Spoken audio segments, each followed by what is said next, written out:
Jamaah rahimakumullah, kenapa adzan itu kok harus dengan suara keras? Bahkan kemudian pakai speaker, dikerasin lagi. Walaupun tentunya kerasnya harus terukur.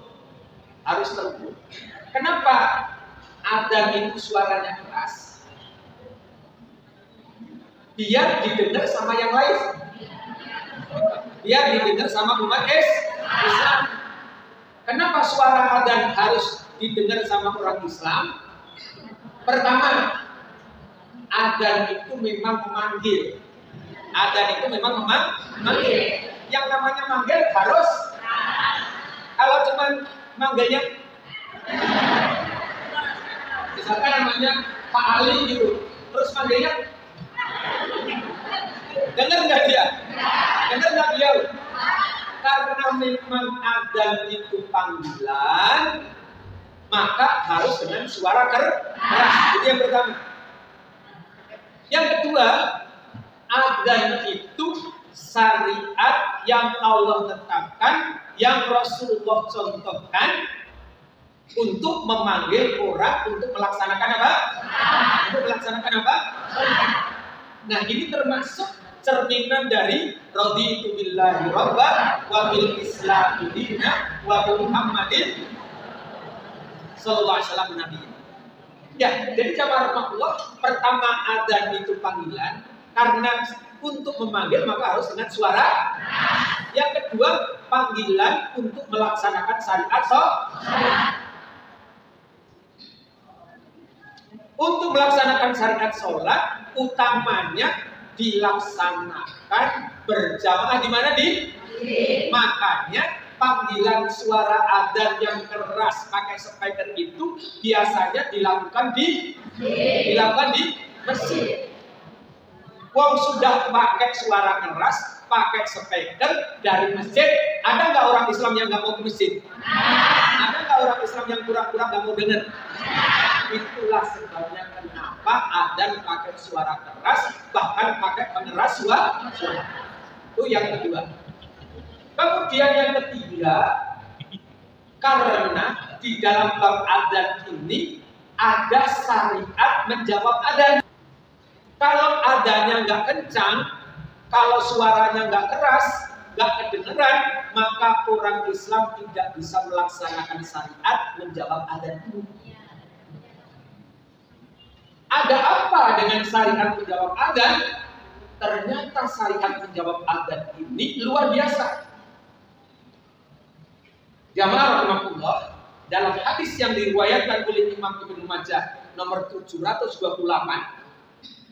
dan hadis ini sahih, ada di dalam kitab Sahihul Jami nomor 6002 dari sahabat Umar, dari sahabat Ibnu Umar radhiyallahu anhu, bahwa Rasulullah SAW bersabda, "Man adzana," barang siapa yang mengumandangkan adzan, barang siapa yang mengumandangkan adzan, ada orang yang mengumandangkan adzan, kemudian orang itu menjawabnya. Di dalam hadis ini, barang siapa yang mengumandangkan adzan, dalam riwayat ini disebutkan sampai 12 tahun, itu lamanya menjadi muadzin di masjid, wajabat lahul jannah.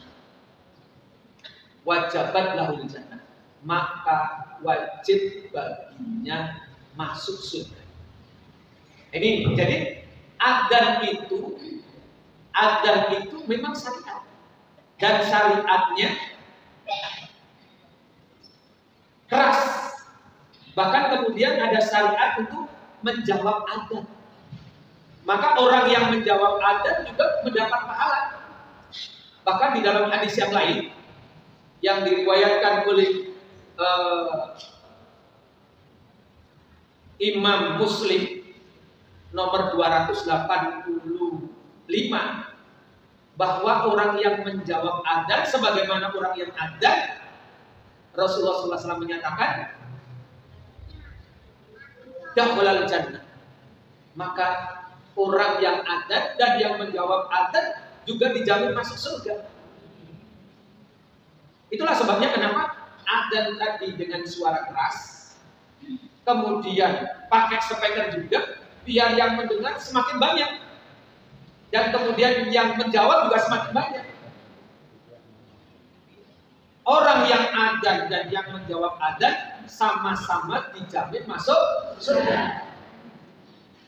Sehingga kenapa suara adzan harus keras, bahkan pakai pengeras suara yang keras juga, biar yang adzan bisa melaksanakan kewajibannya memanggil orang untuk sholat di masjid atau sholat di rumah di awal waktu bagi ibu, atau paling tidak bisa menjawab adzan. Maka orang yang memandangkan adzan dan yang menjawab adzan sama-sama dijamin oleh Nabi akan menjadi ahli surga.